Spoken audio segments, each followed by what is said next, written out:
아침 묵상에 오신 여러분들을 환영하고 축복합니다. 또 이렇게 하루의 시작을, 또 이번 한 주간의 시작을 하나님과 함께 시작할 수 있게 허락하신 하나님께 감사드리고요. 이렇게 하루의 시작을, 또 이번 한 주간의 시작을, 첫 시간을 하나님께 드렸을 때 하나님께 이것을 기뻐 받으시고 우리의 삶을 더욱더 아름답게 빚어가실 줄 믿습니다. 오늘은 사사입산이라는 제목을 가지고 사사기 12장 8절부터 9절까지 말씀을 좀 살펴봤으면 좋겠습니다. 우리 먼저 8절과 9절 말씀을 같이 한번 읽어봤으면 좋겠습니다. 같이 읽도록 하겠습니다. 그 뒤를 이어 베들레헴의 입산이나 이스라엘 사사가 되었더라. 그가 아들 30명과 딸 30명을 두었더니 그가 딸들을 밖으로 시집을 보냈고 아들들을 위하여는 밖에서 여자 30명을 데려왔더라. 그가 이스라엘의 사사가 된 지 7년이라. 예, 오늘 그 뒤를 이어 이렇게 되어 있죠. 그 뒤는 입다예요, 입다. 입다에 대한 사사에 대한 이야기를 쭉 성경 이야기하고 있다가 아주 짧은 구절, 한 두세 구절 통해서 입산이라는 사사에 대해 소개하고 있습니다. 뭐라고 소개되어 있냐면 입다 뒤에 베들레헴의 입산, 아마 입산은 베들레헴 출신인 것 같아요. 우리가 알고 있는 예수님이 태어난 훗날 예수님이 태어날 그 땅이죠. 입산 베들레헴의 입산이 이스라엘의 사사가 되었다라고 이야기합니다. 근데 이 사사가 되었는데 입산에 대해서 뭐라고 소개했냐면 그가 아들 30명과 딸 30명을 두었다. 이건 굉장히 독특한 표현이에요. 보통 성경에 보면 사사기에 보면 아들 몇 명을 두었다라는 표현들은 많습니다. 근데 딸을 두었다라는 딸에 대한 기록은 그렇게 많지가 않아요. 그러니까 사사의 딸에 대한 기록은 앞서 살펴온 입다와 또 오늘 본문에 등장하는 입산 2명밖에 없어요. 그런데 딸 30명을 두었다 여기까지는 좋습니다. 근데 그 다음이 조금 재밌는 표현이 있죠. 그는 딸들을 밖으로 시집 보냈다. 밖으로 시집 보냈다는 건 무슨 의미일까요? 시집을 그냥 그렇죠. 가족끼리 결혼할 수는 없는 거잖아요. 밖으로 보냈다. 이 밖으로 보냈다는 것은 외교적 목적을 위해서 결혼을 시켰다는 거예요. 그리고 아들들도 뭐라고 그래요? 아들을 위해서는 밖에서. 이 밖에서도 동일해요. 다르게 말하면 아마 입사는 자녀들이 많았던 것 같아요. 근데 이 자녀들을 어떻게 한 거예요? 외교적 목적을 위해서, 정치적 목적을 위해서 정략 결혼을 아마 시켰다라고 기록되어져 있는 거예요. 그렇다면 성경은 왜 이거를 이렇게 기록해 두었을까요? 이를 통해서 주고자 했던 메시지는 무엇일까요? 앞서 이야기했던 것처럼 입다와 입산, 딸에 대한 기록은 입다와 입산밖에 없습니다. 근데 입다는 우리가 살펴본 것처럼 어떻게 됐어요? 자, 하나님께 거래를 했죠. 하나님, 제게 승리를 주시면 누구든지 제물로 바치겠습니다 하면서 딸을 제물로 바치는 입다의 모습을 보게 돼요. 승리라는 자신의 어떤 목적을 위해서 딸의 희생을 강요하는 모습들을 보게 됩니다. 오늘 입사는 뭐예요? 외교라는 그런 목적을 위해서 뭐라는 거예요? 딸들을 사용하고 있는 모습들을 보게 됩니다. 정치적인 목적과 다른 목적들을 위해서 가족 관계를 사용하고 있는 모습들을 성경은 보여주고 있는 거예요. 그렇다면 이를 통해서 주고자 했던 메시지는 무엇이냐는 거예요. 사실 이스라엘 민족은 앞서도 얘기했지만 일부 일처제였어요.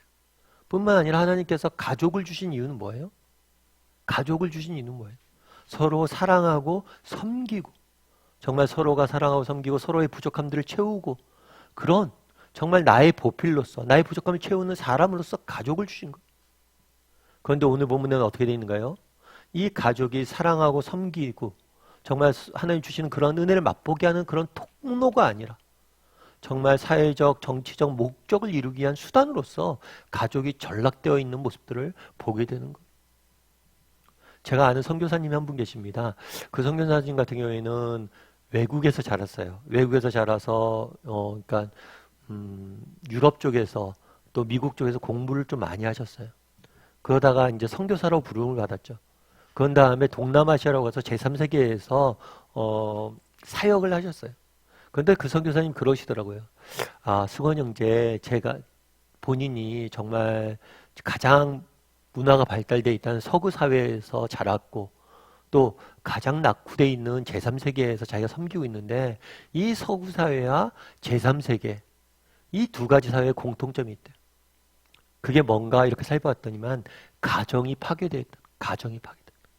그러면서 뭐라고 얘기하냐면 정말 하나님을 대적하는 세상. 그러니까 서구 사회가 얼마나 세속화되어 있어요. 뿐만 아니라 제3세계 얼마나 이방 문화가 정말 이방 종교가 지배하고 있습니다. 둘 다 공통적 특징이 뭐냐면 가정이 파괴됐다는 거예요. 그래서 세상 문화의 가장 중요한 특징은 뭐냐면 하나님이 세우신 가정을 파괴한다는 거예요. 오늘날 우리도 마찬가지죠. 그날 왜 이 이야기를 적어놨냐는 거예요. 사사를 보라는 거예요. 사사가 누구예요? 이스라엘 지도자예요. 지도자라는 건 정치적 지도자가 아니잖아요. 영적으로 정말 삶의 모범을 보여야 될 사람이. 그런데 그가 뭘 하고 있는 거예요? 가정을 정치적 목적으로 정말 외교적 목적으로 이용하는 모습들을 보게 되는 거예요. 이게 하나님이 꿈꾸는 참된 가정이 아니란 거예요. 가정이 무너지고 있는 모습들을 성경은 보여주고 있는 거예요. 그럼 우리는 어떠냐는 거죠. 우리의 모습은 어떨까요? 우리의 가정은 어떨까요? 사실 오늘날 우리 사회의 가장 큰 특징은 뭐냐면 그런 거 있죠. 가정이 여러분 어떠세요? 가정이 행복의 원천이라고 생각하세요? 저는 그렇게 믿어요. 가정은 하나님께서 우리에게 행복을 주시기 위해서 주신 가장 공평한 하나님 수단이라고 믿어요. 그런데 행복이 가정의 목적은 아니에요. 많은 젊은이들이 그렇게 생각을 하죠. 결혼을 안 한 이유. 내가 혼자 사는 게 더 행복하다는 거예요. 개인의 행복을 추구하는데 가정이 방해하기 때문에 결혼을 안 한다는 거죠. 자녀를 안 낳아요. 왜 안 낳아요? 둘이 사는 게 더 행복하다는 거예요. 자녀를 낳으면 자녀로 인해서 내 행복이, 내 정말 추구해야 될 삶이 뭐가 된다는 거예요? 손해볼 수 있다는 거예요. 그런데 가정은 우리가 하나님께서 우리에게 행복을 주시기 위한 행복의 원천이에요. 하지만 가정의 목적은 행복이 아니에요. 가정의 목적은 뭐예요? 사명이에요. 정말 하나님께서 우리 가정을 정말 내게 주신 거예요. 사명으로.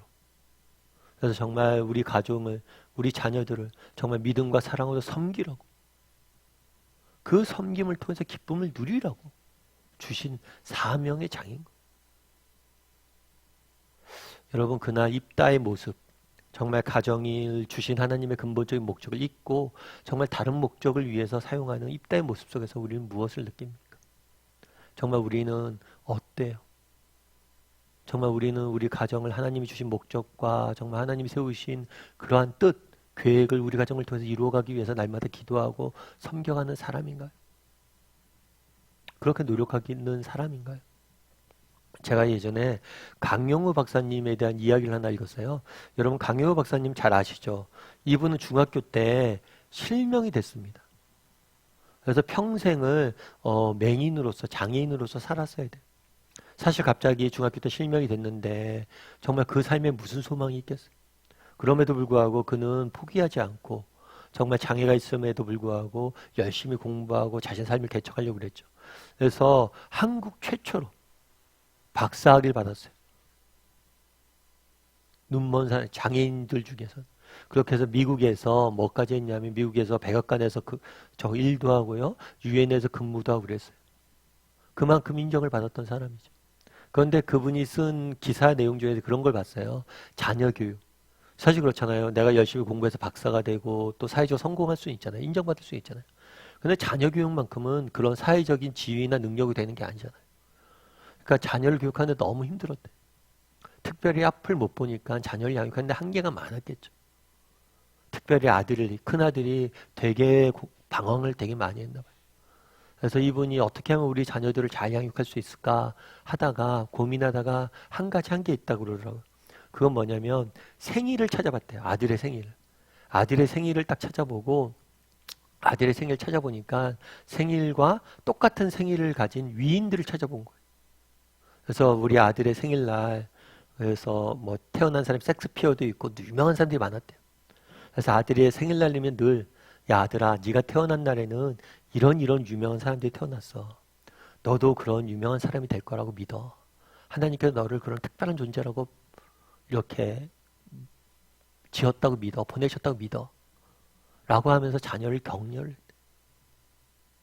정말 그 당시 아이가 공부도 못하고 너무나 정말 방황하고 있을 때에도 불구하고 나는 하나님은 너에 대한 소명이 커, 꿈이 커 이런 얘기를 계속 해줬더라고 그러더라고. 그리고 자녀가 그런 얘기를 했더라고. 그 이야기가 아빠의 이야기가 정말 큰 힘이 됐다고. 참 제가 많은 걸 배우게 됐어요. 여러분 가정, 오늘은 가정에 대해서 한번 생각해 봤으면 좋겠어요. 정말 우리에게 주신 가장 중요한 사명은 뭐예요? 가정을 믿음과 정말 소망으로 세우는 거예요. 믿음과 사랑과 소망으로 세우는 거예요.